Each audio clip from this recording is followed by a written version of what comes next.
बातें याद आती थी। खासकर तो जैसे हमारी क्लासेस 1-2 बजे ओवर हो जाती थी, तो उसके बाद हम लोग जो हमारे जो भद्रम किचन गार्डन है जहाँ पर साग लगा है और आगे लहसुन भी लगी है।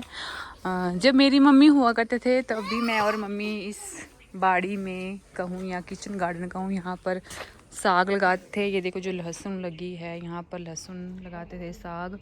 और अभी तो मेरी मम्मी जैसे घास, जैसे यहाँ पे एक जो बर्तन रखा है यहाँ पर, जैसे घास वगैरह उठा के आते तो वो यहाँ बैठते थे, तो मैं फिर उनके लिए पानी लाती थी, वो पानी पीते थे।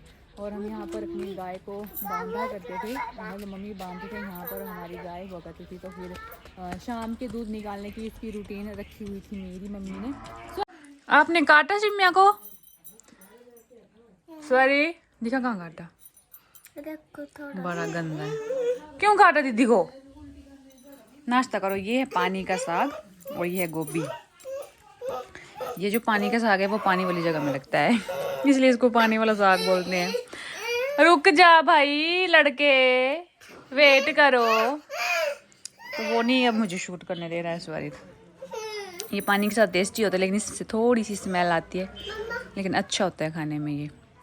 लेकिन सिम मैं नहीं खाती। खा के देख, था स्मेल ऐसे थोड़ी आती, खा के लगता है पता कैसी खुशबू आती है इसकी, वो जैसे वो नहीं होता है। कैसा होता तू देख तो देख। वो पहले डर गई, मैंने बोला पहले डर गई। अलेक्सा हाथी की आवाज सुना दे मेरे स्वरित को। अलेक्सा कैट की आवाज सुना दे मेरे स्वरित को। कैसे करता है स्वरित कैट?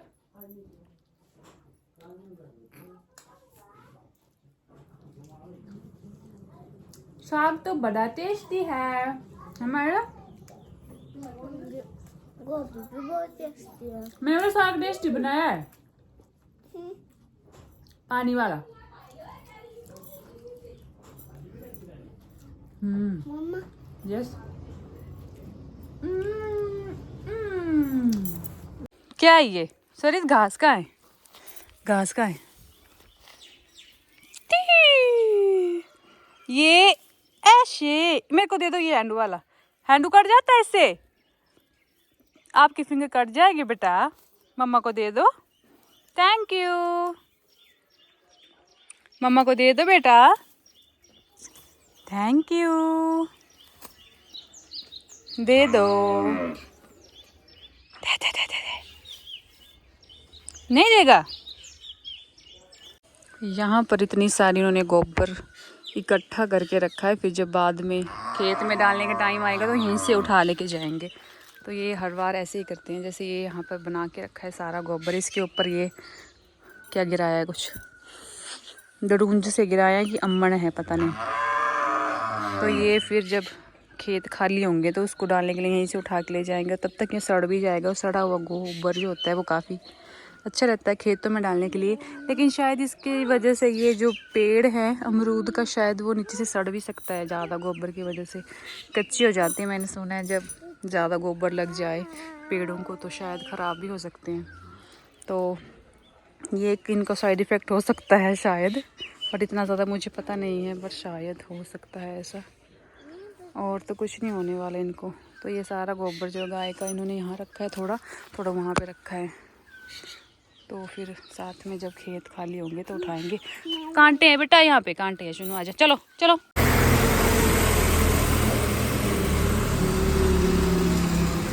बाय बस बाय। तो ये शाम 5 बजे की यहाँ पे बस जाती है, तो वो अभी चली गई, गवर्नमेंट बस जो जाती थी। और ये बस जो है मेरी मैरिज से पहले से जाती आ रही है। और इनको देख के अपने टाइम भी आते हैं, कॉलेज के टाइम जब हम लोग गवर्नमेंट बस का वेट किया करते थे कि वो आएगी तो हम उसमें जाएंगे। तो अभी गई तो वो स्वाति यहाँ देख रहा है, तो मुझे वो बात याद आ गई कि मैं यहाँ पर बस रुकवाती थी। यहाँ नहीं तो यहाँ पर तो रोक ही देते थे, और लेकिन वो जो बस वाले होते थे वो हमेशा मुझे डांटते थे कि चढ़ाई पे तू बस रुकवाती है और हमें दिक्कत दिलवाती है। और एक ड्राइवर, एक कंडक्टर ऐसा था जो हमेशा मुझसे चिढ़ते थे, मतलब वो अंकल जो थे वो मुझसे चिढ़ते थे। जब भी वो बस में चढ़ते थे, जो देखते थे कि मैं भी बैठी हूँ, तो उनका बस यही रहता था कि वो चढ़ाई में बस रुकवाएगी। और कभी कभी वो गुस्सा होते थे तो वो हमेशा ऊपर है हमारा बस स्टैंड रुकने के लिए, तो वहीं पे रोकते थे और वो बोलते भी थे कि भाई मैंने पहले ही बताया कि चढ़ाई में बस नहीं रुकती है, बैक हो जाती है। लेकिन कई बार जब लोग कम होते थे बस में, मतलब सवारी जो होती थी वो कम होती थी, तो मैं ज़िद करती थी कि अंकल आज तो कम है, आज तो रुकवा देना मुझे, मैं ऊपर से पैदल नहीं आऊँगी। तो मतलब कुछ कुछ केसेस में वो ले आते थे, लेकिन कभी बहुत बड़ी बार ऐसे ही करते थे कि तू ऊपर से आ जाना, हम बस नहीं रोकेंगे आज यहाँ पर। तो आज हो रही थी यहाँ पे खड़ा था, तो मुझे वो बात याद आई कि जब हम कॉलेज में जाते थे तो आते टाइम फिर ऐसी ऐसी कुछ बातें याद आती थी। खासकर तो जैसे हमारी क्लासेस 1-2 बजे ओवर हो जाती थी, तो उसके बाद हम लोग जो हमारी जो भद्रम से ही हम दूसरी बस ले लेते थे जो आगे को जाती थी। तो लेकिन कभी कभी होता जैसे चंबा में जो फेस्टिवल होते थे उसके दौरान जब हम लोग अपने यहाँ के मतलब हरिपुर रोड में जो बस जाती थी, उसमें जो बसेस आती उसमें आती थी, तो वो हमसे चिढ़ते थे कि आपको तो नीचे से ही बस आती है, आपको यहाँ नहीं चलना चाहिए, आपको नीचे वाली बस में जाना चाहिए। तो थोड़े बहुत हमारी उनके साथ कहाँ सुनी हुआ करती थी अंकल से, क्योंकि हम बोलते थे कि अंकल हमारे घर से होकर बस जाती है तो आप हमें क्यों मना करते हो कि आप लोग मत जाया करो। तो वो हमें बोलते थे कि आपके पास ऑप्शन है कि आप लोग नीचे वाली बस लेकर भी पहुंच सकते हो अपने घर, लेकिन जो जो दूर के लोग हैं, ऊपर के लोग हैं, उनको दिक्कत हो जाती है। वो सही भी बोलते थे उस टाइम, लेकिन हम उनको उनकी बातों को वो नहीं लेते थे सीरियसली, और पता लग रहा है कि वो ठीक बोलते थे अंकल। उस टाइम की वो बात याद आई आज मुझे बड़ी ज़्यादा। उड़ गए यार ईश्वरी, ओहो चले गए, खाना खाने आए थे भाग गए। शिम्या के पीछे आ गए भाग के, स्वरित फिर से भाग गया। तो ये घर की बैक साइड वाली जगह है और ये किचन गार्डन है जहाँ पर साग लगा है और आगे लहसुन भी लगी है।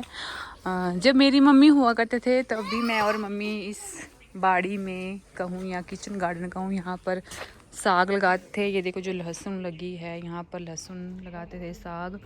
और अभी जो सीज़न की सब्जियाँ होती थी वो सब कुछ मैं और मम्मी यहाँ पर लगाते थे, तो फिर खाते थे। मतलब ये है कि बड़ी सारी यादें हैं मायके की मेरी। बहुत कुछ मुझे याद आता है जब भी मैं आती हूँ, लेकिन ये है कि मैं बहुत कुछ एक्सप्लेन नहीं करती हूँ हर बार। बताने को तो बहुत कुछ है अपनी मैरिज से पहले की बातें, बट ये है कि मैं इतनी ज़्यादा डीपली नहीं बताना चाहती, क्योंकि मैं बात करते करते ही इमोशनल हो जाती हूँ और मुझे फिर रोना आ जाता है उन सभी बातों को याद करके। तो कुछ ऐसी ही बातें होती है जो मैं कभी कभी जाकर ही बातें शुरू करती हूँ। तो मेरी मम्मी जैसे घास, जैसे यहाँ पे एक जो बर्तन रखा है यहाँ पर, जैसे घास वगैरह उठा के आते तो वो यहाँ बैठते थे, तो मैं फिर उनके लिए पानी लाती थी, वो पानी पीते थे। और हम यहाँ पर अपनी गाय को बांधा करते थे, मतलब मम्मी बांधते थे यहाँ पर, हमारी गाय हुआ करती थी। तो फिर शाम के दूध निकालने की इसकी रूटीन रखी हुई थी मेरी मम्मी ने। सॉरी कब, तो जैसे शाम का सुबह का जो भी गाय का काम होता था वो मम्मी करते थे, और शाम की जो रूटीन थी वो मेरे लिए बनाई हुई थी मम्मी ने कि तू भी सीख, क्योंकि लड़कियों को सीखना चाहिए, हर एक काम आना चाहिए। तो शाम का खाना बनाना और शाम की गाय का काम मैं करती थी, गाय का दूध निकालना, उसका गोबर साफ़ करना, वो सारा काम मैं करती थी शाम का, और खाना भी बनाती थी। तो ये था कि मम्मी ने जो प्यार से सब कुछ सिखाया था वो आज तक याद है और आता भी है। भले ही आज उस काम की ज़रूरत नहीं है, जैसे हमारे घर में गाय नहीं है, बट वो होता है ना कि सीखा हुआ काम कभी ना कभी काम आ ही जाता है। तो अभी यहाँ चाचू चाची आगे बैठे थे, वो भी खेत से आए थे, तो मुझे उनको देख के भी वो बात याद, मतलब टाइम याद आया जब मेरी मम्मी भी खेत से आते थे और मैं उनके लिए पानी लाकर उनको पिलाती थी। तो अब ज़्यादा नहीं बोलूँगी, नहीं तो फिर ओके जी। तो मैं मायके से आ गई हूँ घर वापस, और वहाँ का जो शूट था मॉर्निंग का वो नहीं कर पाई आने से पहले का, तो इसीलिए मैंने कहा चलो यहीं पे आकर कंप्लीट कर लेते हैं। तो अभी शाम का टाइम है और यहाँ पे मैंने अभी दाल बना ली है। अब इसके बाद मैं चपातियाँ बनाने वाली थी, तो मैंने कहा वीडियो को कंप्लीट कर लिया जाए। और लास्ट टाइम मैंने, तो ये आज की वीडियो यूँ ही कंप्लीट कर दी मैंने, वहाँ पर तो कंप्लीट नहीं हो पाई थी, तो मैंने कहा चलो घर में ही कंप्लीट कर लेते हैं। तो मायके के 2 वीडियो बनाए थे, एक उन्होंने कट कर दिया और एक ये आधा बना ही नहीं, कंप्लीट नहीं हुआ। तो चलो जी, ये था आज का वीडियो। और नेक्स्ट वीडियो में मैं आपके साथ एक बहुत बड़ी बात शेयर करने वाली हूँ। बहुत से मुझे कमेंट्स आ रहे हैं वीडियोज़ में मेरे, हर एक वीडियो के साथ 1-2 बीच में आ जा रहे हैं कि आपका घर कहाँ है, आपका अपना होम टूर कराओ, आपका पहले का घर कहाँ गया। तो उसके लिए मैं अच्छे से आराम से बैठ के वीडियो आपको बताऊंगी, डिटेलिंग दूंगी क्या है घर की बात। तो तब तक आप लोग चैनल के साथ बने रहना, चैनल को सब्सक्राइब करना है। तो चलिए जी, मिलते हैं आपके साथ नेक्स्ट वीडियो में, तब तक के लिए बाय बाय।